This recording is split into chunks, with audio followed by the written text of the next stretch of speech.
Bismillahirrahmanirrahim. Assalamu alaikum everyone. We are back with lecture number 3 for English comprehension and composition. With the previous lecture we finished the theoretical understanding of all the reading comprehension skills, and we also did 3 very important, very related reading comprehension exercises as well. Today again we continue with some very important exercises. As I told you in the last lecture, the exercises would gradually become more complicated, a little more challenging. That is what's going to happen today. I have 3 more activities for you today. We'll start off. You need to revise all the understanding of your reading comprehension skills that we talked about previously. So get ready. We'll start off with the activities. Today's main objective is to enhance and improve your reading comprehension skills, the theoretical understanding with the help of application to the reading comprehension passages that we are going to do today.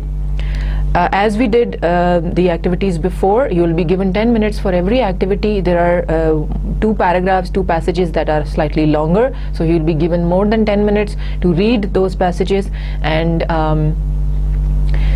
try to understand the gist with the help of skimming, scanning and other skills that we talked about, and move on to questions and then answer those questions. So let's start. Our activity number 1 for today is very interesting. This is another reading passage about tough sentences for UK rioters.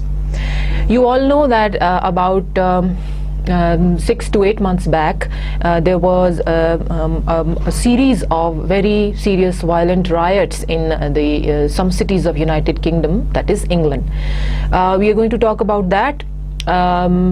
In response to that, in reaction to that, what happened when the riots ended, how did the United Kingdom government handle the people who were involved, what were the reasons, and what was done to the people who were involved in the riots, who actually initiated, who enhanced, or who started looting and stealing from the stores and shopping malls and all during the riots. That's what the passage is about. You will be given 10 minutes to read this passage. It's not a very long one, slightly less complicated, less challenging. So your 10 minutes start, you read the passage, go over to the questions, read them, then come back to the passage, read the passage again and try to find the answers. Then we are going to explain to you question wise answers of all the questions and explanation of why a particular answer is correct and why it is wrong. Okay, now that you have read the passage, you have done the questions. Let's quickly move over to the questions, read them one by one and come back and find the answers. Question number 1. The authorities are handing out tough sentences to dash that rioters will be punished. Option A, downplay the fact that. Option B, contemplate the idea. Option C, send a message. Now you can find the answer to question number 1 in the passage.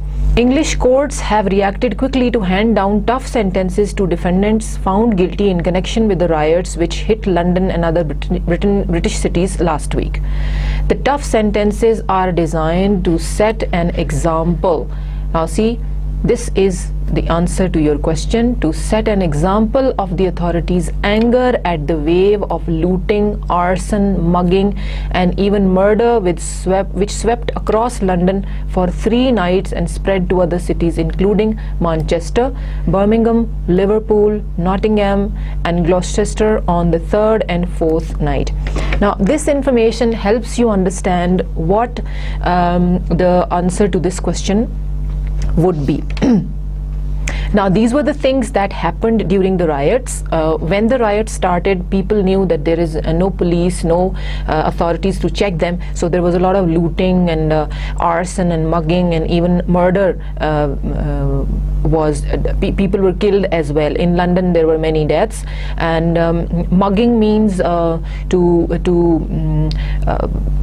try to loot someone on gunpoint. You tell them to just give them whatever they they have, and this is like street crime. You just get hold of a person and ask them to empty their pockets and give them their cell phone, and that's called mugging. And arson is setting fire to something.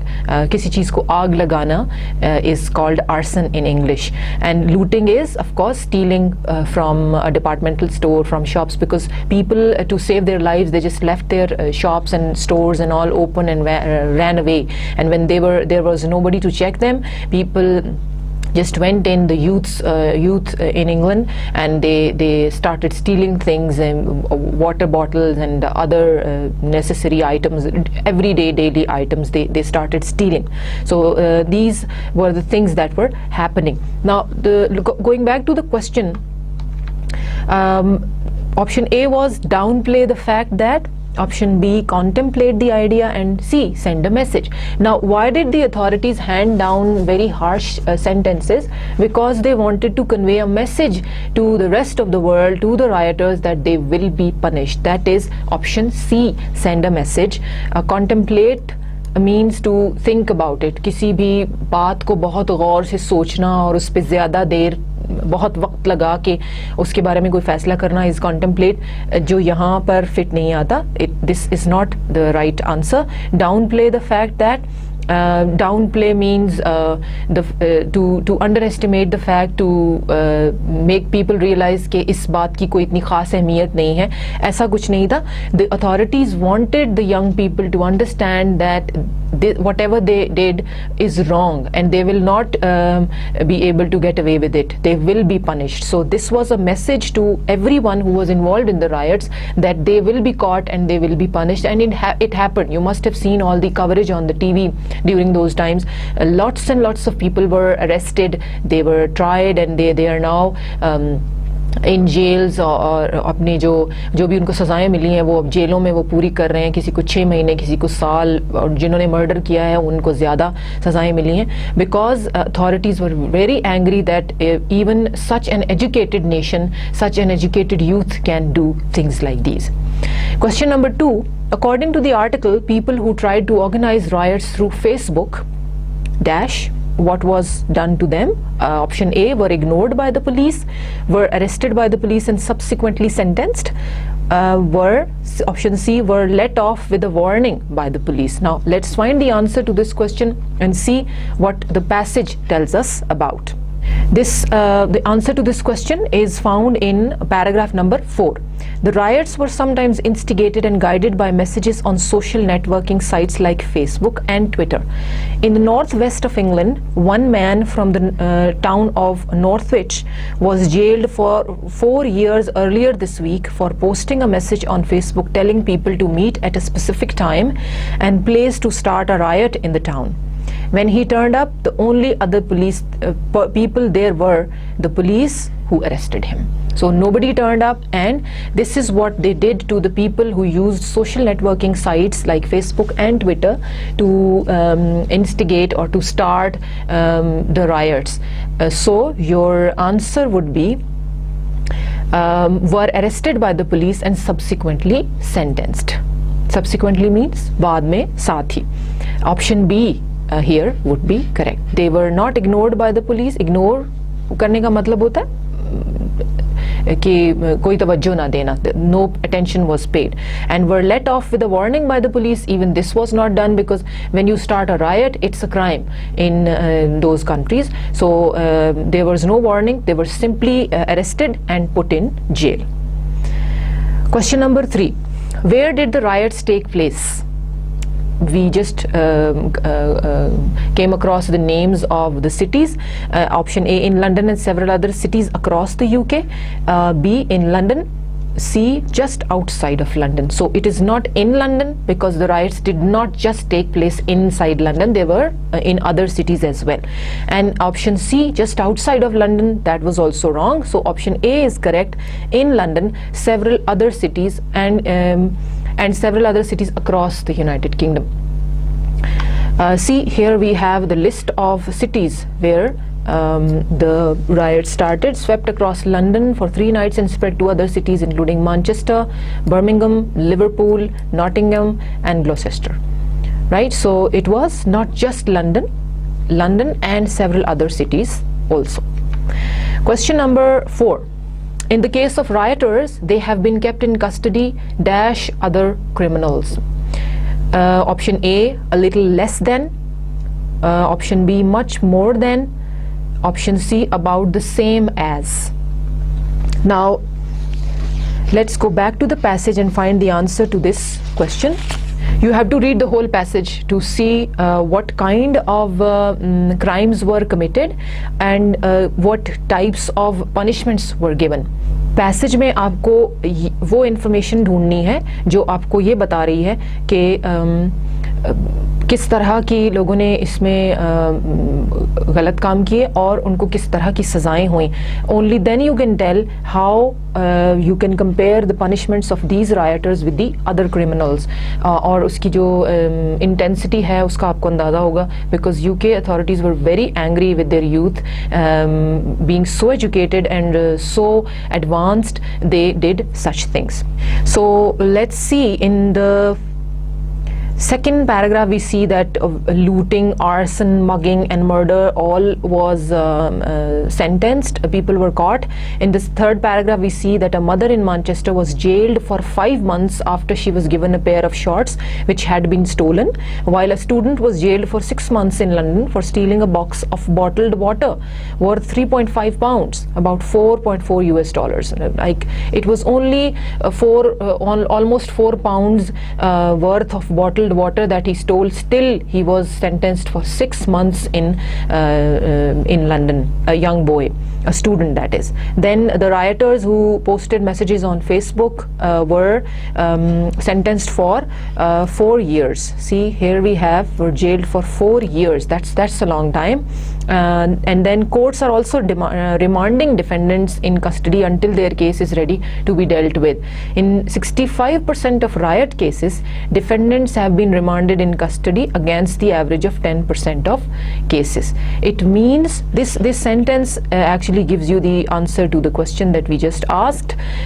In the overall 10% of average cases, 65% of riot cases the defendants were remanded. इसका मतलब है कि बाकी सारे cases में सिर्फ 10% लोगों को रिमांड के लिए भेजा जाता था. That means questioning and then sentence and all that. In riots cases, 65% were remanded. They were questioned and they were punished. This clearly tells us that the criminals, the rioters, have been kept in custody much more than other criminals. That percentage is 10% and this one was 65%.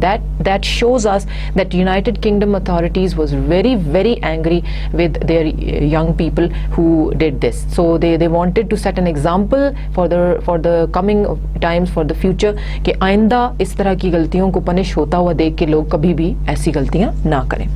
So the last question is, the student who stole some water was option A, let off with a warning, option B, sentenced to 5 months in prison, sentenced to 6 months in prison. Now with this question you have to use your skill of scanning. You go back to the passage and find the answer. Here it is. A student was jailed for 6 months in London for stealing a box of bottled water that was about almost 4 pounds worth. So your correct option is going to be for 6 months, sentenced to 6 months in prison. That's a lot. I mean, you only stole bottled water, a can of bottled water that was worth 4 pounds only, and you will have to sit inside the prison for 6 months. That was a very harsh punishment, but it was well deserved, because United Kingdom authorities wanted their youth to see that these things will not be tolerated in the future. So here we are at the end of our first activity for lecture 3. I hope all your questions were correct, answers were correct, because this activity was slightly easier. We'll move on to the next one. Okay, now we move on to our activity number 2 for lecture 3. This is a slightly longer passage titled Thomas Paine and Common Sense. Now, Thomas Paine is an English political activist, was an English political activist, and we get to know about his life, what important things he did. And it's a longer passage. There are very challenging questions appended to it. You will be given 15 minutes to read the passage and do this activity. You will read the passage first and then go to the questions, read them, and then come back to the passage, read it for the second time, and then find the answers to all the questions. And if you want, you can go for the third reading. This is a typical stage process of reading comprehension. I hope you have read the passage, and you must have done the questions as well. I understand that this passage was slightly complicated. If you have any problems, we are going to solve them right now. We will go to the questions one by one, find the answers. You can keep your activity in front of you, keep a pencil in your hand, and keep noting down the information that I give you. Moving on to question number 1. Which of the following did Thomas Paine not do in his early years? We find the answer in paragraph number 1. Go back to paragraph number 1. Thomas Paine was born in England in 1737. He was the son of an uneducated English farmer. In his early years, he served as an apprentice in his father's corset making business, but eventually served as a merchant seaman before starting his own corset business. In 1759, Paine married Mary Lambert, who would soon die during childbirth. Now we see that you have read the options. He was the son of an uneducated English farmer. He served as an apprentice, number 1. Then in his father's corset making business, he eventually served as a merchant seaman. He traveled to sea, and he started his own business as well. These were the 3 things that he did, and we want to see what he did not do. So let's look at the options. Serve on a boat, he did that. Work as an apprentice, he did that too. Run a business, he did that too. And option D is go to war. In his early years, Thomas Paine did not go to war, so option D would be correct. Question number 2. What did Thomas Paine's first publication support? The War for Independence, Education for All, Marriage, Better Pay for Tax Collectors. Now we will find the answer in paragraph number 2. Let's go back and read paragraph number 2. After the death of his wife, Paine moved around England and took several different jobs, such as a servant, tax collector, and teacher. In 1771, Paine married Elizabeth Olive, his landlord's daughter. It was during this time, while living in Levy's, East Sussex, that he became involved in local politics. In 1772, he published his first political work known as The Case of the Officers of Excise, which championed better pay and working conditions for tax collectors. Now, the main theme of his first written work was better pay and working conditions for tax collectors. Moving on to the options that we have: the War for Independence, wrong. Education for All, wrong. Marriage, no. Better pay for tax collectors, option D here is correct. So you have to go back to the passage paragraphs. I'm giving you the paragraphs where you find the answer, because that would help you to match your answer with the correct one, and you'll see whether it's correct or not. I hope both the answers till now are correct. Question number 3. Based on the passage, in what condition was Thomas Paine's health when he arrived in Philadelphia? Now, during you have read the passage, you know that after some time he traveled to America by sea, and he caught a disease. And let's find out the answer in paragraph number 2. What was his condition when he reached Philadelphia? That same year, starting from here, Paine met Benjamin Franklin, who encouraged him to move to America and wrote him a recommendation to do so. Paine arrived in Philadelphia on November 30th, 1774, just days after obtaining a legal separation from his second wife. Upon his arrival in America, he was near death from typhoid, which had claimed the lives of 5 other passengers on the ship. As you know, in those times, typhoid was a disease that was a killer, that used to take up many lives, because इस बीमारी का उस वक्त कोई इलाज नहीं था. People actually never came to know कि उनको टाइफाइड है भी लाइफ में. So Payne at that time when he arrived Philadelphia was near death because of typhoid. So your option number C would be correct. He was near death.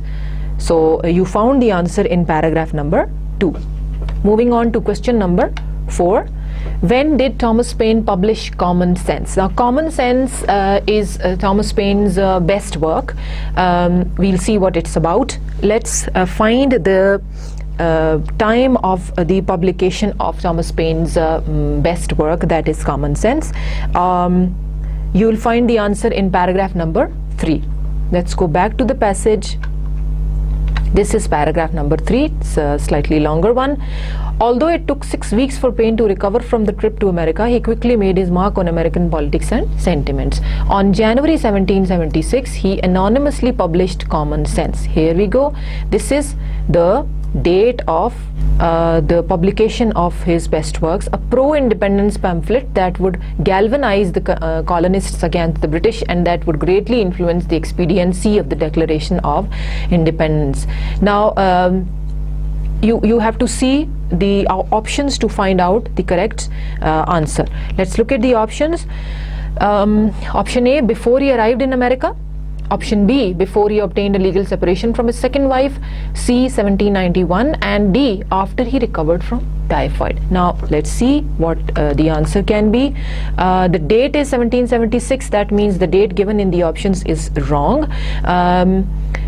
It was after he recovered from typhoid, because we get to know that although it took him 6 weeks for Paine to recover from the trip to America, that is from typhoid, when he arrived Philadelphia he was near death, and after that he published Common Sense.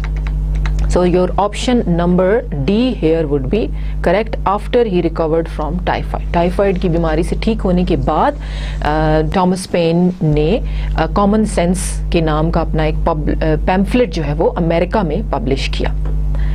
Question number 5.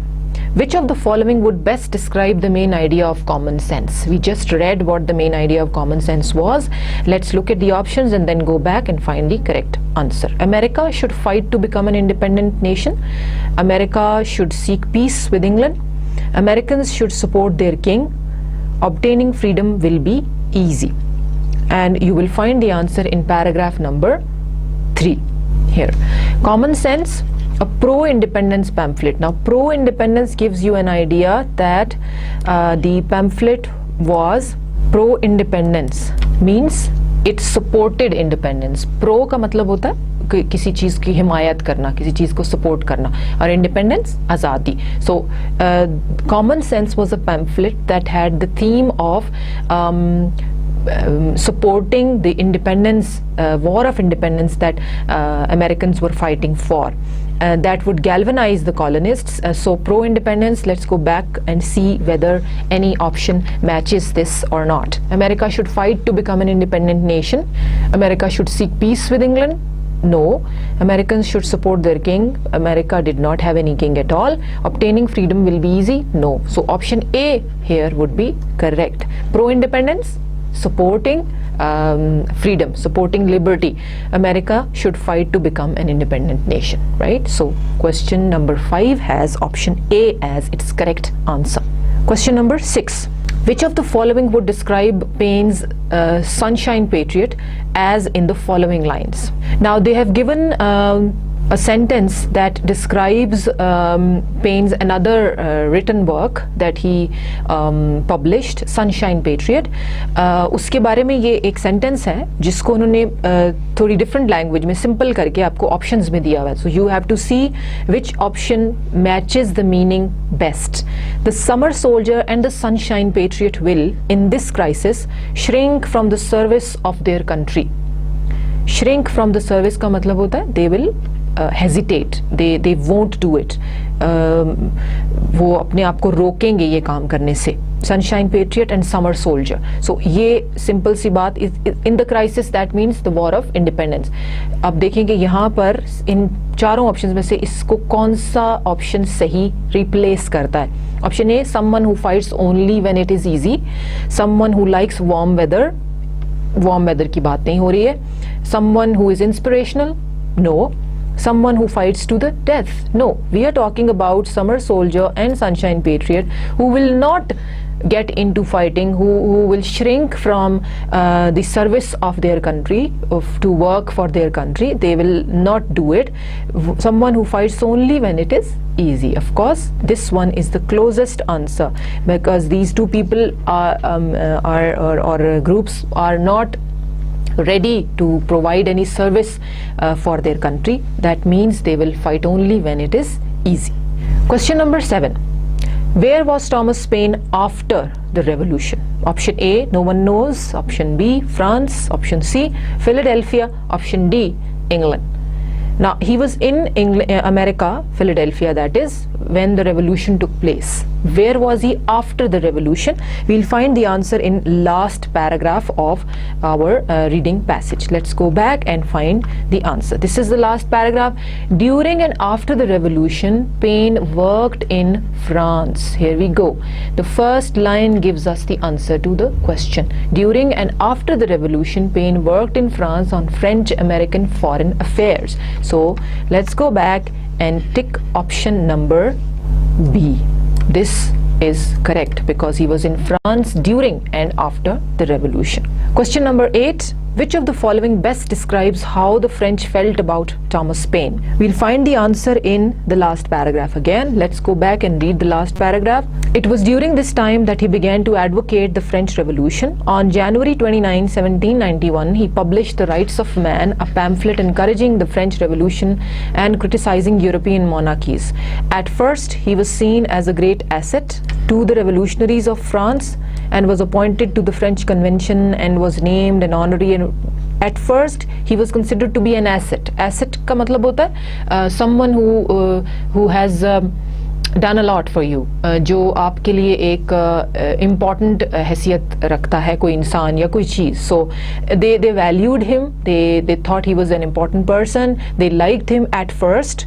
But what happened later? However, as powers shifted in revolutionary France, Paine quickly became unpopular, was arrested, and scheduled to be executed.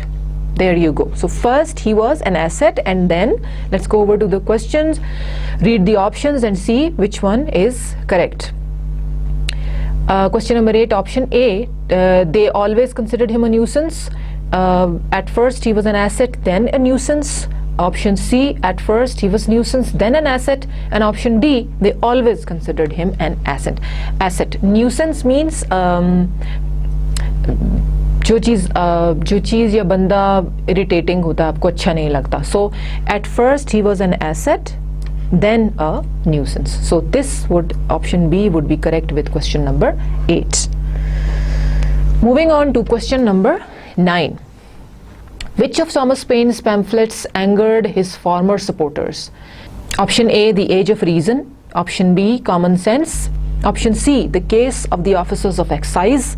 And option D, The Crisis. Let's go back and find the answer in the last paragraph. During his incarceration का मतलब होता है जब वो jail में थे. Paine penned The Age of Reason, a pamphlet that condemned organized religion. This pamphlet ultimately alienated many of his former supporters.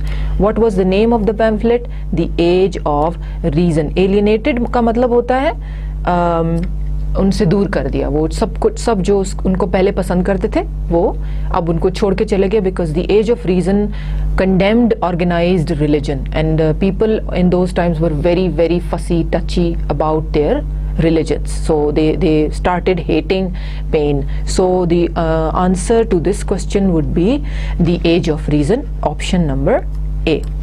Question number 10. Thomas Paine died. You will find the answer in the last paragraph. Let's go back and read the last lines. Paine died in New York City in 1809. According to record, only 6 people came to his funeral. So what does this tell us about him?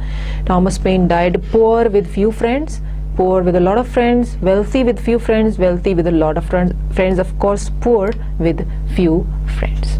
He did not have a lot of money, and he did not even have friends, because at his funeral only 6 people turned up. So this is the activity number 1 for number 2, that is for lecture number 3. I hope most of your questions were correct, answers were correct, and if they are not, check again what was the mistake that you made, and try to correct it in the next activity. Now we move on to our activity number 3 for lecture number 3. This again is another very long passage, slightly challenging. You'll have to read this in 15 minutes and do your questions, and then we'll again come back to the passage, look at the questions, and I'll explain why a question has been answered like that, and where would you find the correct and exact answer to it. So you have 15 minutes, read the passage very carefully, following all the steps and stages that I've given you for reading comprehension, and do the questions. Okay, I hope you are done with the activity. You must have read the passage now, and you must have gone through the questions. We'll start from question number 1 and find the answers one by one and see whether you have done them correctly or not. The passage is basically about American Revolution. American Revolution took place in the 18th century, and almost in the middle of 18th century there were certain uprisings, certain problems, because England, that is United Kingdom, ruled there, and there were colonists who were fighting against them for independence, and that was when America got independence from the people who were ruling them. So this was the basic idea. There are certain names of battles, descriptions of why things took place. We are given reasons for the problems between the colonists and the British, the American and British, and then we find out that in the end, after a long American Revolution, America got independent from all the rulers, the foreign rulers that they had. So the passage is very interesting. There are very interesting questions appended to it. Let's move on to question number 1. Which of the following was not a reason why the Revolutionary War occurred? Now we'll find the answer in question number 1 in paragraph number 1. Let's move back to paragraph number 1 and see which of them was not the reason. Many events in the colonies led to the American Revolution and the Revolutionary War. In 1765, the British Crown issued the stamp tax against the colonists. As a result of the stamp tax, colonists had to pay a tax for all printed documents. Now we see that stamp tax is in the list. The Townsend Act soon followed, which required colonists to pay taxes on glass, lead, paper, paint, and tea. The colonists responded by boycotting or refusing to buy British goods. The boycott forced the British to repeal many of the taxes, but resentment increased among the colonists towards the British. Let's go over to the question and see what the options are. Stamp Act, Intolerable Acts, the Treaty of Alliance, the Townsend Act. Option number C is correct, because the Treaty of Alliance is one thing that is not mentioned in the first paragraph, and Stamp Act, Intolerable Acts, and the Townsend Act, these were the reasons for the Revolutionary War. And you see this here. The colonists responded by boycotting British goods. The boycott forced the British to repeal many of the taxes, but resentment increased. Now, intolerable acts was implemented after people started boycotting the British goods. They boycott means they stopped buying them. So intolerable acts were introduced then. So intolerable acts, Townsend Acts, and stamp tax are the reasons. So only one that is left is Treaty of Alliance. So option C here would be correct. Question number 2. Which of the following was not taxed as a result of the Townsend Act? Now this also has the answer in paragraph number 1. Let's move back and see whether we find the answer there or not. We see that the Townsend Act followed, which required colonists to pay taxes on glass, lead, paper, paint, and tea. Glass, lead, paper, paint, and tea. Now let's see which one is not taxed. Spices. Option C is correct. Paint, paper and tea were taxed. इन 3 चीज़ों पे उन्हें tax देना पड़ता था, लेकिन spices के ऊपर उन्हें टैक्स नहीं देना पड़ा. वो लिस्ट में नहीं है, इसलिए option C would be correct. Which of the following occurred, question number 3, which of the following occurred closest to the battle of Lexington? Closest to the battle of Lexington. Question number 3, answer is in paragraph number 2. Let's go back and find the answer. The situation in the colonies soon turned violent, but first we need to read the options. Which one happened closest to the battle of Lexington? The Stamp Act, the Boston Massacre, the Boston Tea Party, or 1774? So let's see which of these occurred closest to the battle of Lexington. Paragraph number 2. The situation in the colonies soon turned violent. In 1770, a battle erupted between British soldiers and Boston townspeople. In the mob, several Bostonians were killed. The event came to be known as the Boston Massacre. So this is Boston Massacre. Then in 1773, after the British issued the tea tax, members of the militant group known as the Sons of Liberty took control of a British sea vessel carrying tea and dumped all of the tea into Boston Harbor. The event came to be known as the Boston Tea Party. Now what they did was that एक ship जो है वो चाय की पत्ती लेके जा रही थी, जिसको उन्होंने डंप कर दिया बॉस्टन हार्बर में पानी में, और वो उसका नाम बन गया उस इवेंट का the Boston tea party, and resulted in the British issuing the intolerable act. See, because of these retaliations they did the intolerable acts. So which basically authorized officials to take all means necessary to control the colonies. The colonists then formed the Continental Congress and a revolutionary war was inevitable. So revolutionary war occurred. Now in the next paragraph we'll come to know when did the Battle of Lexington take place and which of these was closest to the Battle of Lexington. Now in 1775, the first shots of the war were fired at Lexington. Now Battle of Lexington took place in 1775, right after the Intolerable Acts and Boston Tea Party. Now which one was the closest? Let's go back to the question. The Stamp Act, Boston Massacre, the Boston Tea Party. Boston Tea Party would be the answer. Of course, the options do not have intolerable acts. So सबसे closest जो Battle of Lexington के करीब तरीन event था वो था Boston Tea Party. So यहाँ पे option C would be correct. Question number 4. Which of the following was not true? Now you have to find which one was untrue, which one was false. The Intolerable Acts basically authorized the British to take total control over the colonies. The Declaration of Independence outlined the reasons why the British issued the taxes they did.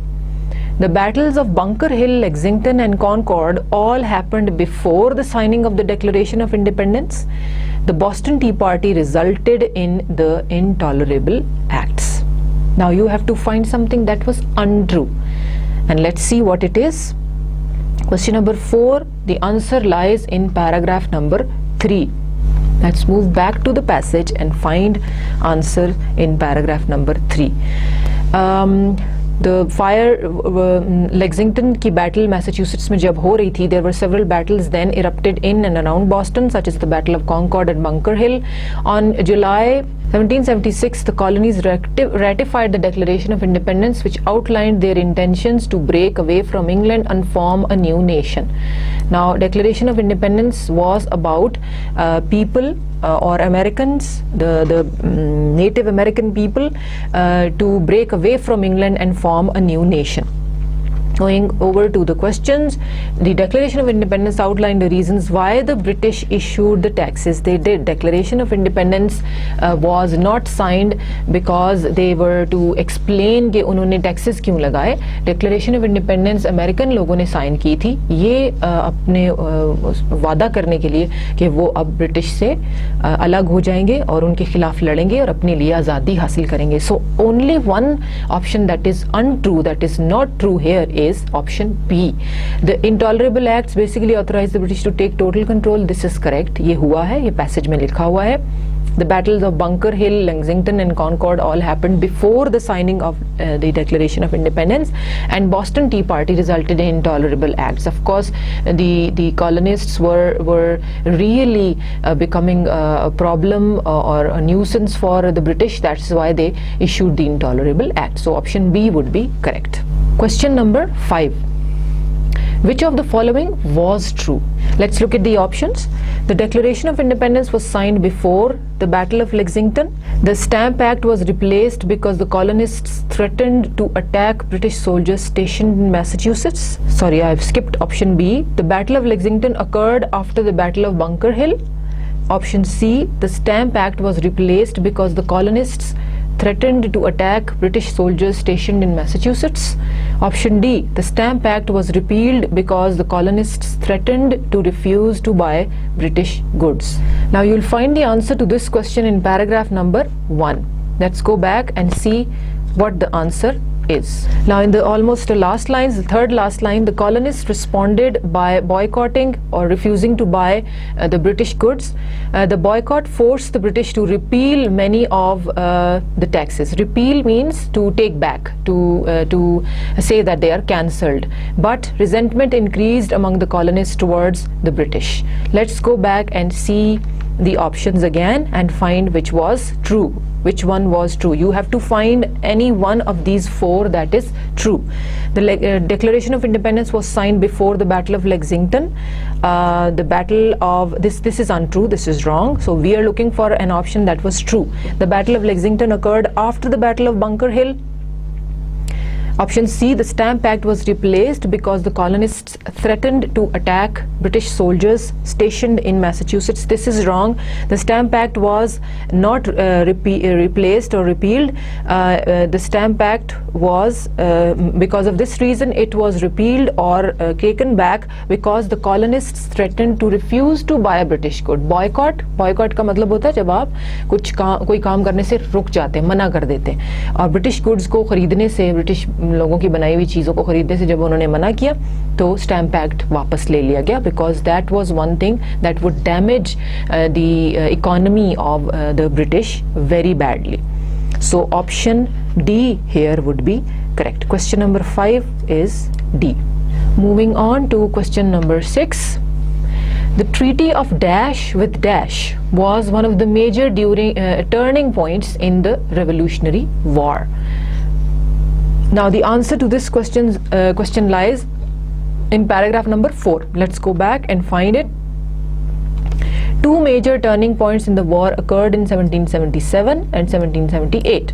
On October 7, 1777, the colonists scored a major victory over British forces at Saratoga, New York. Then on February 6, 1778, the colonists signed a treaty of alliance with France. There you go. You find the answer. Treaty of alliance with France. So this would be Treaty of alliance with France, and that is this one, option C. Question number 6, option C is correct, and you found the answer in paragraph number 4. Now question number 7 is slightly different. You don't have to go back to the passage to find the answer. They have given you 4 words in the options, and you have to find see the meaning, the definition that they have given, which one is closest. Meaning दिया हुआ है और आपको देखना है कि कौन सा word कौन से वर्ड का ये मीनिंग है. The definition to forge a partnership to accomplish a goal best describes what word in the context of this passage. Alliance, independence, depleted, negotiated. Negotiated का मतलब आपको पता है, that is dialogue. 2 parties जब मिलके बैठती हैं, अपना जो मसला होता है वो बातचीत के थ्रू हल करने की कोशिश करती हैं. वो इसकी डेफिनेशन में नहीं आ रहा. The definition is to forge a partnership to accomplish a goal. Depleted का मतलब होता है कोई चीज़ ख़त्म हो जाना. And independence you know means freedom, liberty. So alliance is the closest that goes with this definition, to forge partnership to accomplish a goal. So option A would be correct. Question number 8. Which of the following is not true? Here again you have to find something that is false. The French helped the colonists defeat the British in the Revolutionary War. The colonists were better equipped than the British soldiers. The British army was already depleted before the Battle of Yorktown, and the British did not recognize American independence until 1783. Now you will find the answer in paragraph number 3. Anything that is not true. All the rest, of course, such answers would be requiring you to go back and read the whole passage. Now that you have done it, you must know which one is correct. So let's go back to paragraph number 3 and find the answer. Now several battles erupted in and around Boston, and Declaration of Independence. Let's start from here. A violent war erupted between the British Army and the colonists. Both the colonists and the British won important battles. That means it was a kind of a 50-50 war. British forces, however, better trained and equipped than the colonists. The colonists were not very well trained, and they were not equipped. Equipped means उनके पास लड़ने के लिए proper हथियार सामान वगैरह नहीं था, और British Army के पास था. That means any one of these options would be correct. The French helped the colonists defeat the British in the Revolutionary War. That was true, and we are looking for something not true. The colonists were better equipped than the British soldiers. Question number 8 में option B correct होगा, क्योंकि colonists were not better equipped. We are looking for something that is untrue. बाकी तीनों option A, C और D correct हैं, और colonists were better equipped than the British soldiers. This is incorrect. That is not true. Correct for the answer. Question number 9. Which of the following is true? Now you have to find which one is correct. Let's read the options. The Treaty of Paris was signed in 1782. The major turning points of the war occurred in 1777 and 79.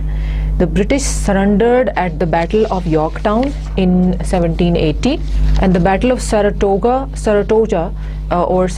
occurred in 1777.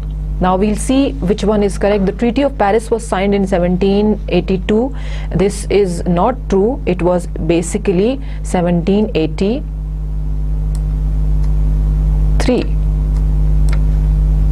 Right, so this is not the correct answer. The major turning point of the war occurred in 1777 and 1779. This was 1778. 1777 से 1778 तक एक साल के दौरान तो war के बहुत turning points जो हैं वो हुए. So this one is also untrue. The British surrendered at the Battle of Yorktown in 1780. They did not surrender in 1780. They surrendered in 1781. So this again is improbable. The only one that is left is correct. The Battle of Saratoga occurred in 1777. This is correct, and we find this information in paragraph number 4. Let's go back and find it. There you go. In 1777, the colonists scored a major victory over British forces at Saratoga, New York. So this is 1777. That is your correct answer. Option D for question number 9. Question number 10. Select all of the following that are true about the Revolutionary War. There can be more than one. Select all of the following that are true about the Revolutionary War. Option A, the British won many battles in the war. The war occurred primarily because of the taxes issued and control imposed by the British. The help provided by the French was a major reason why England prevailed in the war. The French provided soldiers and arms to the cause of the British. Now we have two options that are correct here. Option C, look at option C. The help provided by the French was a major reason why England prevailed in the war. That was wrong, because French की help देने से पहले ही England के जो soldiers और वो लोग थे वो already they were well trained and well equipped.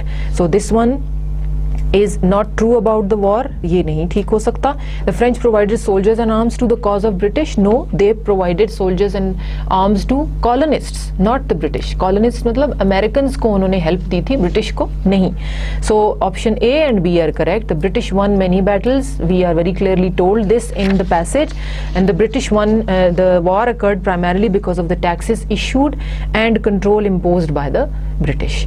And this was true because there were many very undue and cruel taxes imposed on the colonists. That is why they were angry. वो गुस्से में थे और वो उनके खिलाफ मुजाहरे करते थे और उनके खिलाफ बोलना शुरू हुए और आहिस्ता आहिस्ता उनके खिलाफ जंग की और एंड में the Americans got their independence from the British rule. So this was your activity. Let's just check quickly how many questions were correct with you. This activity had 10 questions and I hope many of them were correct. Now we move on to our last activity for the day, for today's lecture.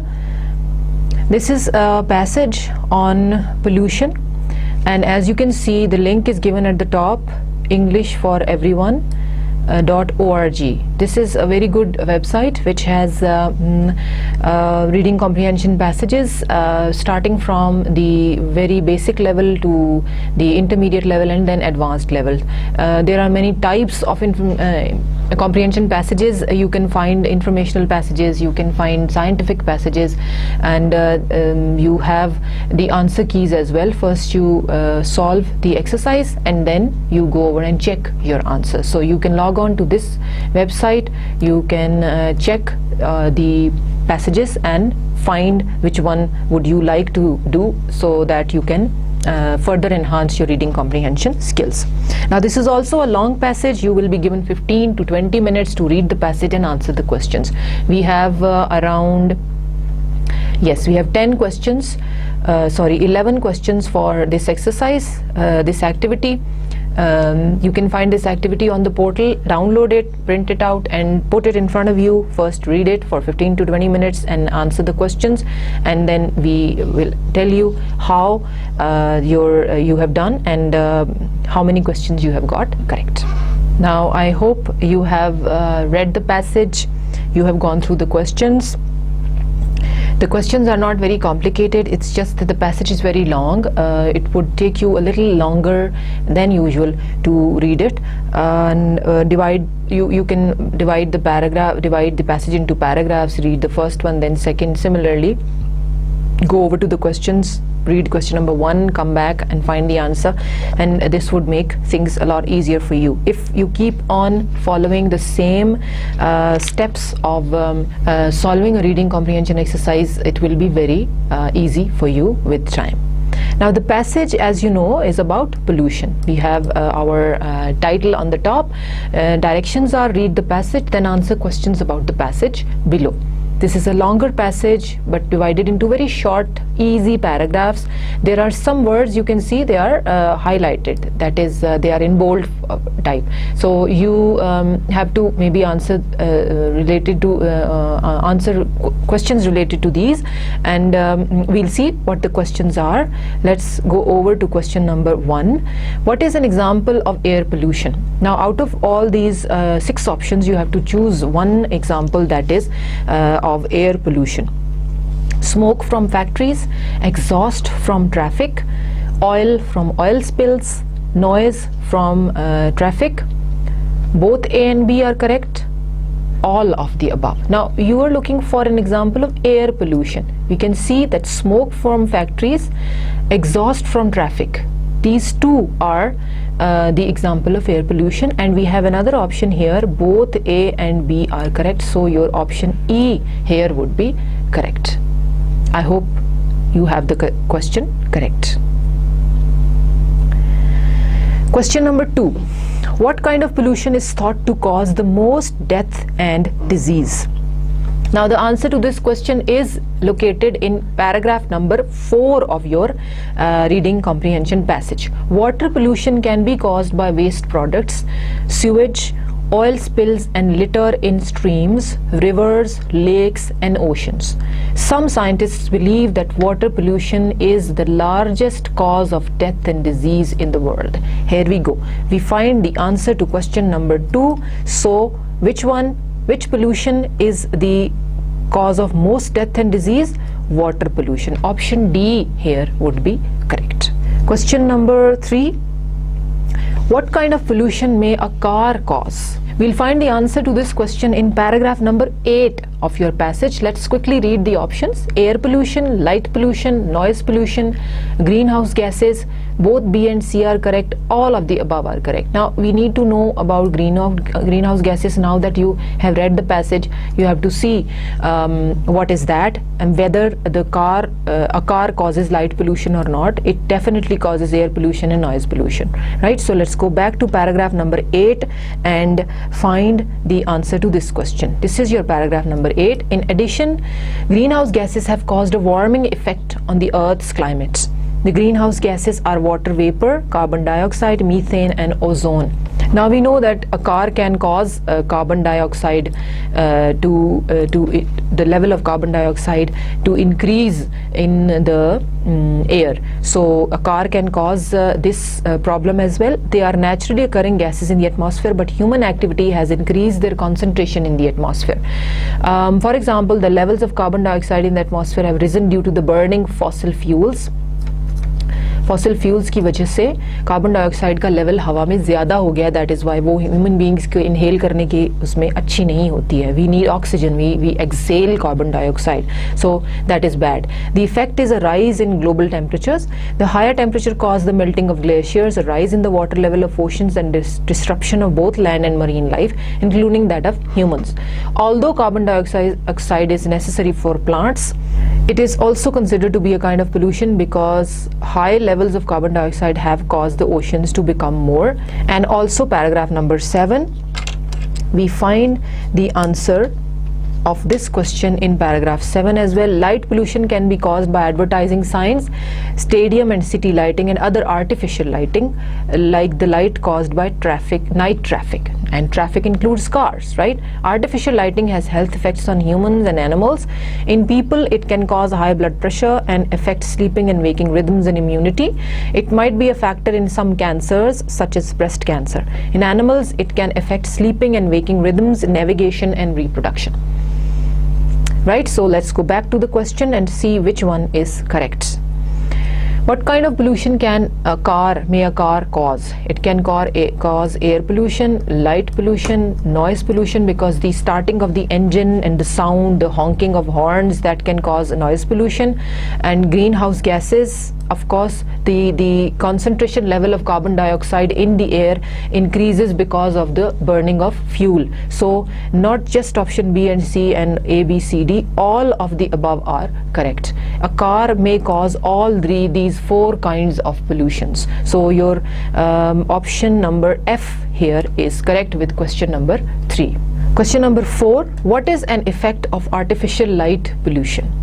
We just read about it. Let's go back to paragraph number 7 and find the answer again. Light pollution can be caused by advertising signs, and the effects can be in people, it can cause high blood pressure and affect sleeping and waking rhythms and immunity.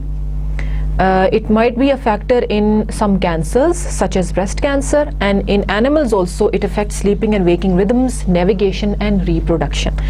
Now let's see which option is correct here. The effect of artificial light is high blood pressure, low energy, hearing problems, birth defects. We don't have low energy, we don't have hearing problems, we don't have birth defects. A and B भी नहीं है, so इसमें option आपका correct होगा A. The only option that is mentioned here is high blood pressure, that is caused by artificial light pollution. Question number 5. Carbon dioxide is a form of air pollution, necessary for plant survival, a kind of greenhouse gas, a major source of water pollution. Now in this case, we have a form of air pollution.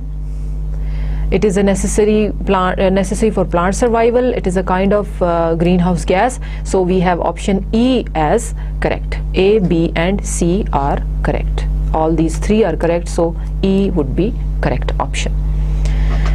Now we move on to vocabulary questions. Question number 1 is something salient is. Now let's find where the word salient has been used and see what it means. Some less obvious or less salient kinds of pollutions are radioactive, noise, light pollution and greenhouse gases. Now salient here means, now according to the passage, salient can mean dangerous. Some obvious kinds of pollution are pollution of the air, soil and water. Some less obvious or less salient kinds of pollution are radioactive, noise, light pollution and greenhouse gases. They can be slightly less dangerous, but they are there. We have them, so we can say that it is slightly less dangerous of the pollution are are the radioactive and light and other pollutions. So salient here means dangerous. Option C here would be the correct one.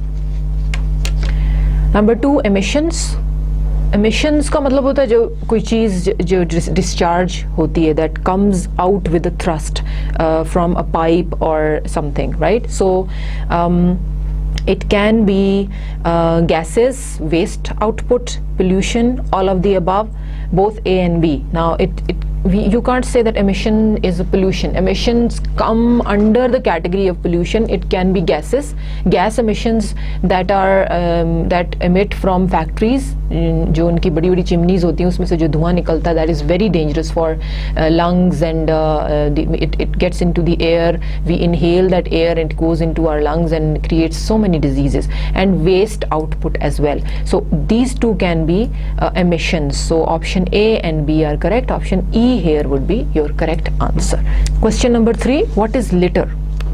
Let's see where litter is used, and with the help of the surrounding language we are going to answer the question.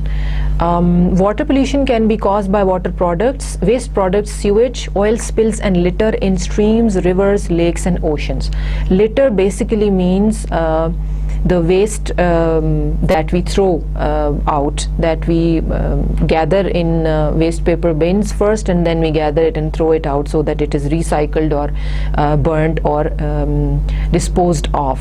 So litter can be trash, receptacles, recycling, light pollution, noise pollution. Of course, recycling, light pollution, noise pollution can simply be not be the answers. So litter means trash. This is an exact synonym of the word. Trash is litter, the waste products that we throw away usually in our daily lives that are not necessary. So litter is trash. Option A here would be correct. Question number 4, the best antonym for internal. By now you must know what an antonym is. A synonym is the similar word, and antonym is the opposite word. So we need to guess the antonym of internal. And the options are inside, outside, external, middle, both A and B, both B and C. It cannot be B, C, D, E and F. It is inside. Internal simply means inside, something that is inside of something else, the internal parts that are inside or within something. So internal, the exact antonym for internal is. Now moving on to question number 4, you have to find the best antonym for internal. Then antonym means the opposite. The exact opposite of internal would be, let's look at the options: inside, outside, external, middle, both A and B, both B and C. Now you see internal means inside, so you have to look for an antonym that is the opposite. Outside and external both are the exact opposites of internal, and we have another option that says both B and C are correct. So you will consider option F as the correct answer for this question. Moving on to our second last question, question number 5. Navigation is best described as. Let's go back to the passage and find where navigation is used, but before that we read the options. A primary type of pollution, a secondary type of pollution, sonar, map making, direction finding or travel planning. Now let's see what navigation means by going over to the passage and looking for the meaning, guessing the meaning with the help of the surrounding language. In animals it can cause communication, reproductive and navigation problems. Now animals have a system, an innate system of finding their way without touching things, or without of course looking for those scientific methods that we human beings use. So after the dash the meaning is written uncertain, they have difficulty finding their direction. So that's how you find or guess the meaning of the word with the help of the surrounding language. The word navigation means to find direction. So let's see if any option matches our answer. It does. Direction finding, option E is correct. Question number 6. If you have a consensus, you have disagreement. The options are disagreement, problems, scientific ideas, pollution, both A and B, or none of the above. Now let's go back to the passage and see where and how consensus is used. There is also general agreement or consensus that humans need to take steps to reduce emissions of waste products and greenhouse gases into the atmosphere, make adaptations to the changes that are occurring, and figure out ways of reversing the trends of pollution and global warming. Now, general agreement or consensus, that means both the words are similar in meaning. Now let's see what the options look like. If you have a consensus, you have general agreement. Do we have the option of general agreement in the options? Disagreement, problems, scientific ideas, pollution? No, we don't have it. So option F, none of the above, would be correct here. So consensus means, basically it means agreement. When you agree on something, any negotiations, any concept, any idea. So we don't have the answer in the options, and so the closest would be none of the above. So this brings us to the end of our last activity for lecture number 3.